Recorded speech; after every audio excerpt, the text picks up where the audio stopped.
Looks like you're smiling now, Brad, but you probably weren't at three-quarter time there.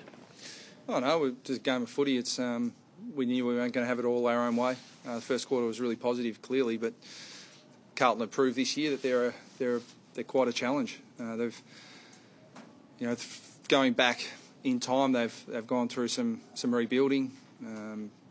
They've got 4 number 1 draft picks overall running around out there today, and some supreme talent. So they've gone through a bit of a phase where they've been rebuilding, but they're no pushover, Carlton. But the way they played this year, the opposition have to play well to beat them, and if the opposition's off their game, they get done. So I think they're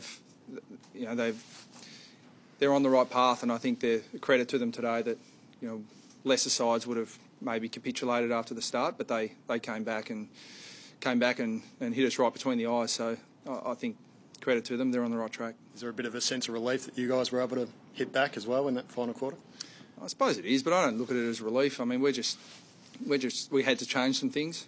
Carlton threw some different challenges at us, and that got them back in the game and probably stopped us scoring a fair bit. So, we threw a few things around and kept throwing things around. We made quite a few changes until we got the mix that we liked, but I thought it was a great sign of character, because when momentum's coming against you, and the Carlton Army were right behind them in the third quarter and the three-quarter time, and for the second week in a row, our guys stood up to that momentum and pushed it back the other way, which is really pleasing. Talking about character, Brad, Ben Cunnington and Mason Wood probably having dirty days to three-quarter time, both played a big role in the finish. Yeah, I think that's a really good point. I thought they were really good when it mattered, and there are players that probably concede and just think it's not their day, but we still really needed them, and they stood up to be counted when it really mattered. And Nathan Rovat was another one who really got going late in the game and provided a real spark for us. Molly Williams had a really good game again. How crucial has he been as a recruit this year? Yeah, he's been awesome for us. He's a great guy to have around the footy club. He plays a crucial role. He's loving life. He's loving the football club. He's loving the players, and the players are loving having him in the team. So he continues to take great strides forward.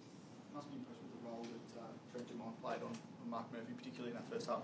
Yeah, the first half was really good. I mean, Carlton play a different style. I mean, we knew that or the evidence that had been put before us to this point, we thought that they'd try and control the ball and chip it around a bit. And so, for the most part, we defended that reasonably well. But it took us a little while to adjust to what they were doing with massive numbers behind the ball and trying to dry up our scoring. And that's not a massive issue, provided they're not scoring, but they were.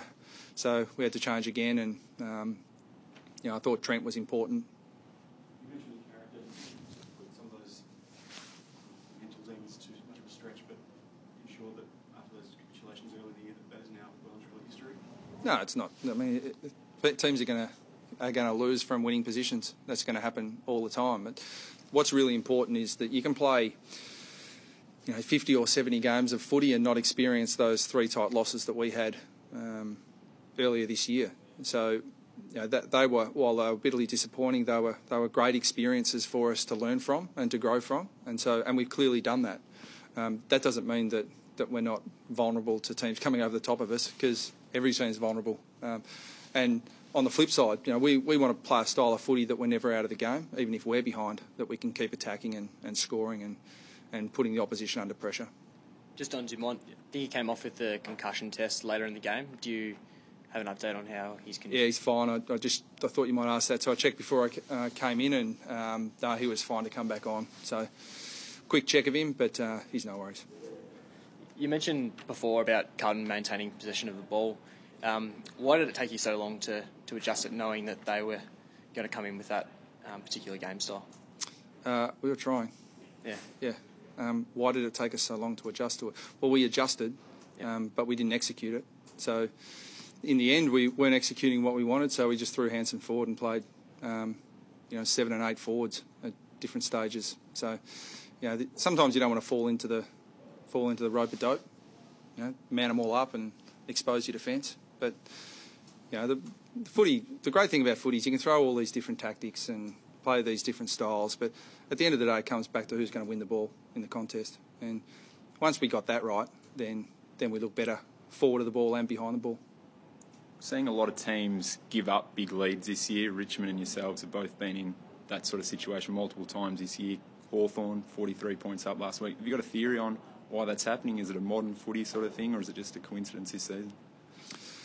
I don't think they're all the same. I think there are always different circumstances in each different game. But I think it's great for footy because in the past it's been if a side's gets 40 points up pretty early in the game, it can blow out to 80, 100 pretty quickly. But I just think it just shows the evenness of the competition. There isn't. Adelaide were terrific last night, but it's really even, and sides sort of down the bottom 4 to mid-range of the ladder can beat the top sides. So that momentum shift is not going to happen just week to week. It's going to happen in-game as well. So I think the style of footy largely being played at the moment is pretty good, but it's even. So unless you put your foot down for 120 minutes, you're going to be exposed to teams scoring quickly against you.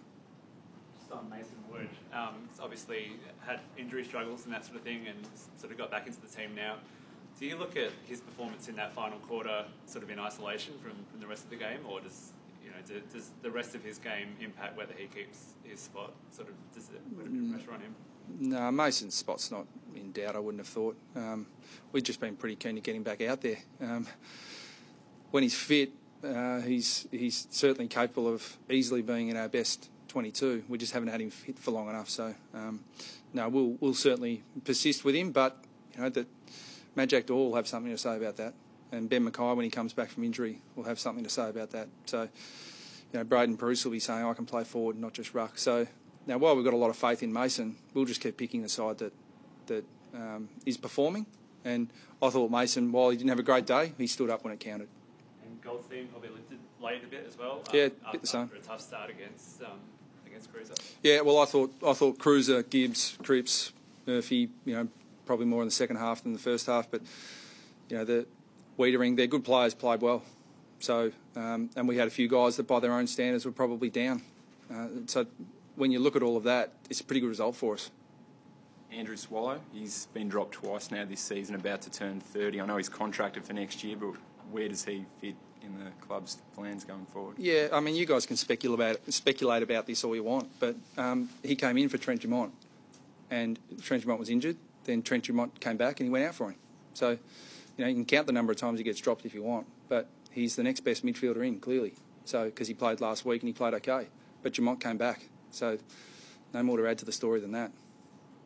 For the past 5 games now, Brad, do you sort of set high expectations for the rest of the season now? No, we just look at next week. We're not in a position to get ahead of ourselves by any stretch of the imagination. By the same token, at 0-5, we didn't think it was all doom and gloom either. I mean, what are we sitting now? If it was a 4 and 6, so if we were 6 and 4, our future would be no different.